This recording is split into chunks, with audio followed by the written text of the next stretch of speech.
Bismillahirrahmanirrahim. Assalamualaikum warahmatullahi wabarakatuh. Alhamdulillahi rabbil alamin. Rabbi israh li sadri wa yassir li amri wahlul 'uqdatam min lisani yafqahu qawli. Alhamdulillahi rabbil alamin. Anak-anak Bapak, kita berjumpa lagi dalam video pembelajaran mata pelajaran Pendidikan Agama Islam dan Budi Pekerti kelas 11. Di pertemuan kali ini, anak-anak Bapak, sebelum kita memasuki pelajaran, sedikit yang ingin Bapak katakan. Di awal pembelajaran kita kali ini, Bapak mengajak kepada anak-anak Bapak untuk tetap semangat dalam melaksanakan proses pembelajaran daring seperti ini. Bapak yakin kalian masih semangat dalam melaksanakan proses pembelajaran kali ini. Untuk mengawali proses pembelajaran kita, marilah kita berdoa untuk memudahkan proses pembelajaran kita. A'udzu billahi minasy syaithanir rajim. Bismillahirrahmanirrahim. Rabbi zidni ilman warzuqni fahman wa amalan shalihan. Allahumma shalli ala sayyidina Muhammad wa ala ali sayyidina Muhammad. Alhamdulillah. Anak-anak Bapak, materi pembelajaran kita yakni masih berkaitan dengan pembelajaran yang lalu, yakni berani hidup jujur. Berani hidup jujur. Tujuan pembelajaran kali ini, setelah kita kamu mempelajari pelajaran ini, kamu akan tahu pentingnya memiliki sikap jujur. Yang kedua, keutamaan memiliki sikap jujur.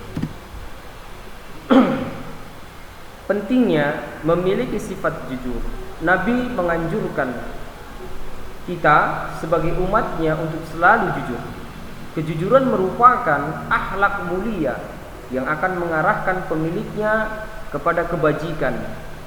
Sebagaimana dijelaskan oleh Nabi Muhammad SAW dari Abdullah bin Mas'ud radhiyallahu anhu berkata, telah bersabda Rasulullah sallallahu alaihi wasallam, sesungguhnya jujur itu membawa kepada kebaikan dan kebaikan itu membawa ke surga. Betapa manisnya, betapa menyejukkannya jika kita membaca sabda Rasulullah sallallahu alaihi wasallam. Sesungguhnya jujur itu membawa kepada kebaikan dan kebaikan itu membawa ke surga. Kalau kita lihat, kalau kita sadari betapa pentingnya, betapa berfaedahnya kejujuran kita dalam melaksanakan kehidupan. Sampai-sampai Rasulullah mengatakan jika kita jujur akan membawa kepada kebaikan dan kebaikan itu akan membawa kita ke surga. Bukan hanya sholat, melaksanakan ibadah puasa, melaksanakan ibadah haji dengan perbuatan yang sangat sederhana, anak-anak Bapak, kita sudah jujur saja, kita sudah bisa nantinya menempatkan kita ke dalam surga. Jadi dari hal yang sederhana saja kita sudah bisa menjadikan diri kita menjadi penghuni surga. Jadi anak-anak Bapak, bersikaplah, berkatalah kejujuran. Karena kejujuran itu akan membawa kebaikan dan menempatkan kita ke dalam surga. Menurut tempatnya, jujur itu adalah beberapa macam. Ada beberapa macam, yaitu jujur dalam hati atau niat, jujur dalam perkataan atau ucapan, dan jujur dalam perbuatan. Yang pertama, jujur dalam niat dan kehendak, yaitu motivasi bagi setiap penggerak dan langkah seseorang dalam rangka menaati perintah Allah Subhanahu wa ta'ala dan ingin mencapai ridhonya. Yang kedua, jujur dalam ucapan, yaitu memberitahu sesuatu sesuai dengan realitas yang terjadi. Jujur dalam ucapan merupakan jenis kejujuran yang paling tampak dan terang di antara macam-macam kejujuran. Yang ketiga, jujur dalam perbuatan, yaitu seimbang antara lahiriah dan batiniah, hingga tidaklah berbeda antara amal lahir dan amal batin.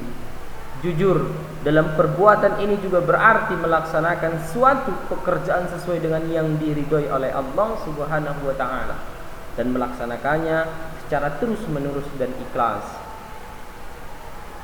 Anak-anak Bapak, setelah kita mengetahui kejujuran itu ada dan apa keutamaan memiliki sikap jujur? Ada beberapa hikmah atau keutamaan dari perilaku jujur, yaitu perasaan enak dan hati tenang. Jujur akan membuat hati kita menjadi tenang, tidak takut akan diketahui kebohongannya karena tidak berbohong, mendapatkan kemudahan dalam hidup, selamat dari azab dan bahaya, membawa kepada kebaikan, dan kebaikan akan menuntut kita ke surga, menuntun kita ke surga, dicintai oleh Allah Subhanahu wa taala.